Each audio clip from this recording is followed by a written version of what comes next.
The other day, we reacted to YouTuber Ichi Boots, and she went from Copenhagen all the way to Sweden, and she crossed a bridge, the Øresund Bridge. And I found a video because I wanted to learn more about this bridge, because this bridge looked like magical, look amazing. So there's the video by the Mega Project YouTube channel. It's a bridge connecting Sweden and Denmark that have a big history, and it look absolutely amazing. So we're going to learn about that bridge today. And by the way, we have a Buy Me a Coffee channel membership. If you want to support our channel, all the money that we make go towards our 12 rescue dog at home that we have here at home with us. They're sleeping right now. And with Buy Me a Coffee, if you want to suggest us something, you can. Let's get started. Hello everybody, welcome back to another episode of Mega Projects. This one, oh my. Well, how do you pronounce an O with a slash through it? Help me out, pronunciation wizard. Øresund. Øresund, I'm sorry. Øresund. I'm trying my best. Øresund Bridge, that's what this video is about. Let's jump in. Øresund. Øresund Bridge. This mega project may have the word bridge in its name, but it's really much more than that. The Øresund Bridge, which connects Denmark and Sweden, is now one of those iconic structures known around the world that has begun to define the early 21st century. Part bridge, part island, part tunnel. This is a true marvel of modern engineering. Wow, there's a tunnel too on the way. Swedish call it Øresundsbrun. Why languages? Why? But let's just call it the bridge, alright? Now, if you happen to watch the wildly popular detective drama with the same name about a murder committed halfway across it, you'll probably know all about it. I haven't seen that show. If I did, I'd probably know how to pronounce it, wouldn't I? Let's see if it's on Netflix tonight. The Øresund Bridge is the longest combined road and rail bridge in Europe, and it stretches nearly 16 kilometers. 16 kilometers, that's long. Greater Copenhagen and Malmö areas. But as I said, this is much more than just a bridge. If you're coming across from Sweden, about halfway across the Øresund Sound, the stretch of water between the two countries, the bridge dives down into an artificial island and disappears into a tunnel, only to reappear 4 kilometers, 2.5 miles later, next to Copenhagen Airport. So why? Why such an intricate combination of bridge, island, and tunnel? Well, keep watching, and you're gonna find out. That'll be good for my watch time. Oh. Let's just say from the outset here, there are a few pieces of when I was engineering looking around at the world it quite doesn't as look spectacular that far, but as it's the Øresund far. Bridge. Yeah. It's not the tallest, it's not the longest, and it's probably not even the most visually striking, but traveling across it, you can't help getting a sense that you're passing through the pinnacle of modern engineering. Building something like this would have been unimaginable 50 years ago, but the idea of connecting Denmark and Sweden goes back to the second half of the 19th century. The giant leap forward taken during the Industrial Revolution showed that in theory, a bridge connecting the two countries across the Øresund Sound was at least possible, though cost and obscure economic benefits were huge stumbling blocks. Instead, the two countries focused their efforts on the tried and tested sea transportation, as it remained significantly easier and cheaper. In 1865, Swedish engineer Claes Adelskold submitted a proposal to the King of Sweden, Karl XV. Karl! Look at you legend with an easy-to-pronounce name. To build a railway tunnel beneath the Øresund Sounds, but this was turned down in 1889. An underwater railroad tunnel between Elsinore and Helsingborg was also rejected, both again due to exorbitant costs and kind of just lack of need for it. This began to change at the dawn of the 20th century. The new form of transportation arrived and would go on to revolutionize how we travel. The automobile gave people a level of freedom that had been unheard of until that point, and suddenly the idea of a bridge across the Sound became a whole lot more enticing. During the 1930s, there were serious discussions surrounding the project involving some of the leading Nordic engineers at the time, but as you probably know, the 1930s in Europe started to go downhill fairly rapidly, and both governments made the quite sensible decision that with the it's not easy, arms, right? Because there's no bridge between Africa and Europe, because it's too deep.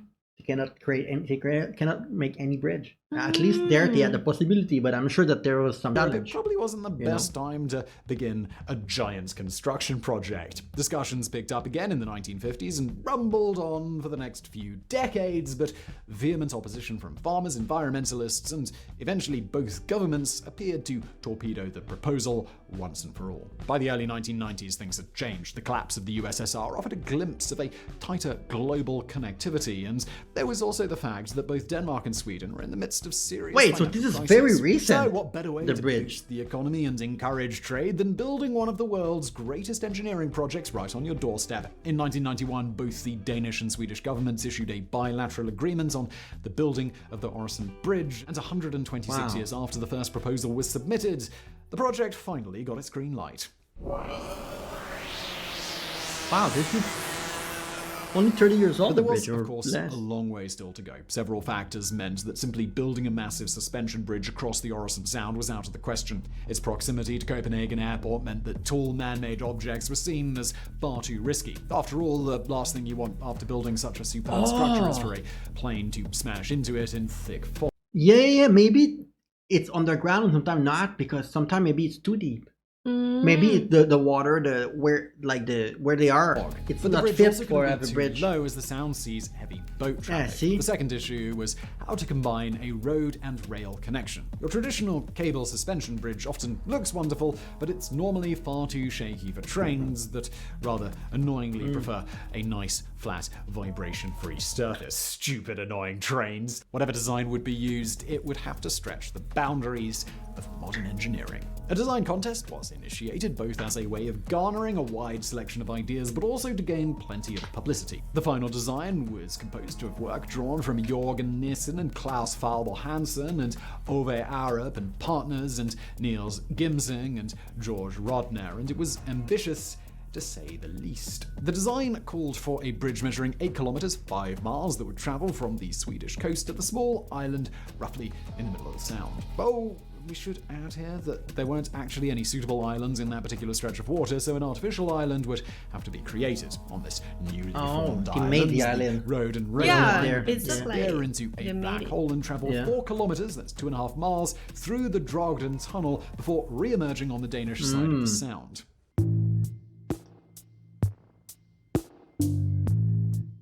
The most visually impressive section of the Øresund Bridge must be the bridge itself. To be fair, that's probably because you can't actually see the rest of it. As I mentioned earlier in the video, a transitional suspension bridge would have been unsuitable for train travel, so designers went with a that's why when I cable-stayed saw it, design which can transfer I the thought it's massive not weight far. through multiple cables.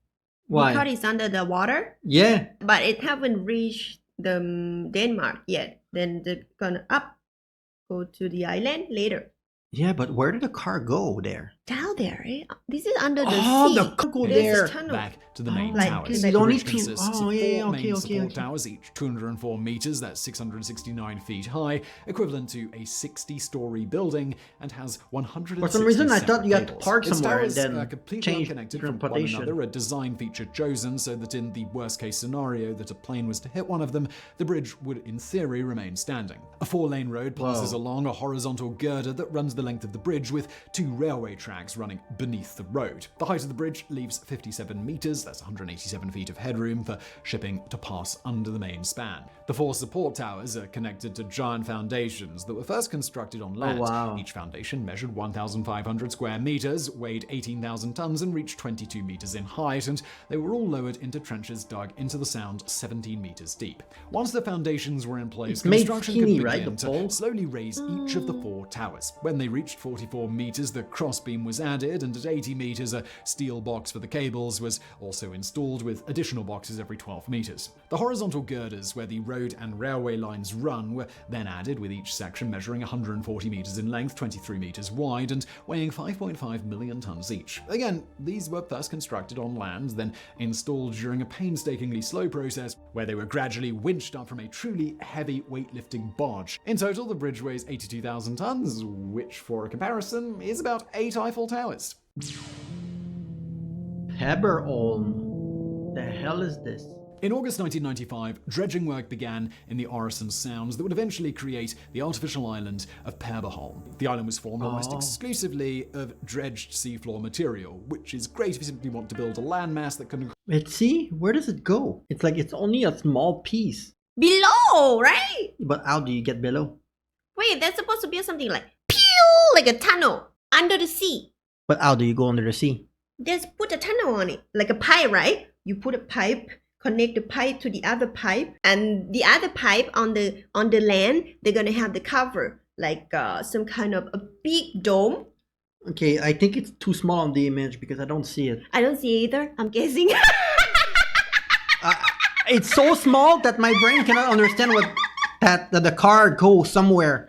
It's just that it's too small and we don't see it. I'm Well, that way confused. it disappears, so it's supposed to Accommodate go people under in this small structures, ocean. made Yeah, but building we a don't tunnel see field it because it's absolutely too small, I impossible, and think. we'll get into a bit more detail on that in the next section. Now, the first step was to build a perimeter that the island would eventually fill, and to do this, 1.8 million tons of large quarried stones were brought in from Sweden. This perimeter was carefully set using GPS and measured 12 kilometers in length when completed. Then came the mammoth job of actually dredging enough seafloor material to create the island.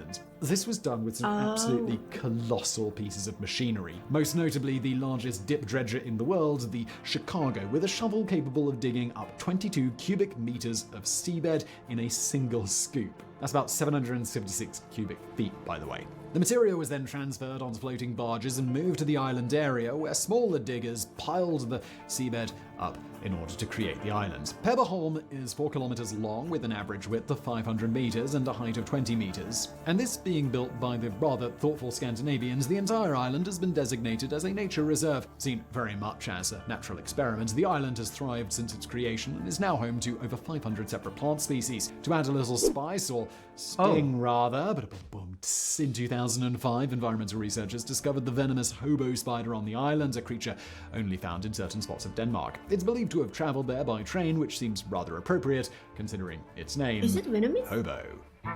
They took the train from Denmark to get and to meet the other colony on the island. As I Hello? just mentioned, the fact that Peberholm was built entirely with seafloor material meant that engineers needed to find another way of inserting 4 kilometers See? worth of tunnel. It's easy under the to look Øresund from here. Sound. The word Oh! inserting might sound of inserting 4 Okay. The tunnel is there. Okay, wow, this is well done because I cannot see anything. Because from the picture it looks small, right? Yeah, it looked too kilometers small from the worth of picture. tunnel under the So- Øresund Sound. The word inserting might sound a little strange when talking about a tunnel, but essentially that's exactly what happens. With tunneling out of the question, the Drogden tunnel was actually formed of multiple concrete tunnel segments built at a Danish facility that were then placed inside a tunnel trench that had been dredged from the Danish coast to the island of Peberholm in the middle of the Sound. This When I'm trench was driving, I'm 11 gonna meters think, deep, 46 I'm under meters the wide, and has a ocean total of right 2 million now. cubic meters of seabed Yeah. excavated from it. To kill two birds with one stone, or several billion stones if you really want to be finicky, the material removed from the trench also made up part of Peberholm and was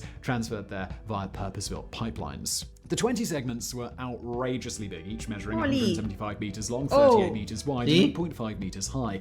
They included 5 tunnel sections, 2 for cars, 2 for rail transportation, and What? 1 for emergency use. Each piece weighed a massive 55,000 tons. That's 4 times the weight of the Brooklyn Bridge, in case you're interested, and also included 40,000 tons of reinforced steel bars, which acted as the frame, which was then filled with concrete. All 20 segments used a combined 7.5 trillion liters worth of concrete. That's 1.9 trillion gallons, which is enough to build a pavement round the entire Earth twice.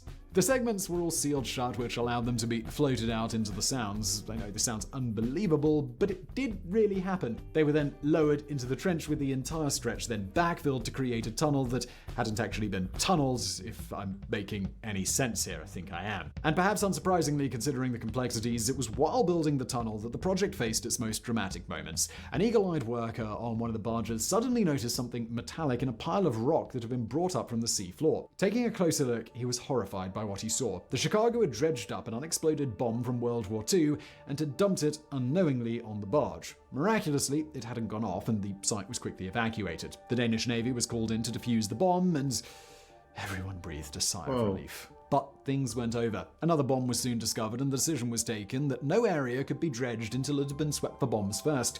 Astonishingly, a total of 16 Allied bombs from the Second World War were discovered during the construction of the Øresund Bridge, but fortunately, all of them were defused safely. Open. Oh, wow, it's still not open. The Øresund Bridge took 9 years to build, and despite finding far too many unexploded Wow, bombs for it comfort, mean was finished around 3 months ahead of schedule. 2000. Rare In on mega 2000. projects. It officially opened to the 2004? public during several open days between the 9th and the 12th of June in the year 2000 and was inaugurated with okay. plenty of gusto on the 1st of July of that same year. It cost a total of 30.1 billion Danish kroner, about $4.5 billion at the time, which equates to roughly $6.9 billion today. 24 years Broadly ago. speaking, the Øresund Bridge has been a great success. success, and in its busiest year in 2017, on average, just over 20,000 cars passed over the bridge every day, and roughly 14,000 rail commuters passed across the Øresund Sound.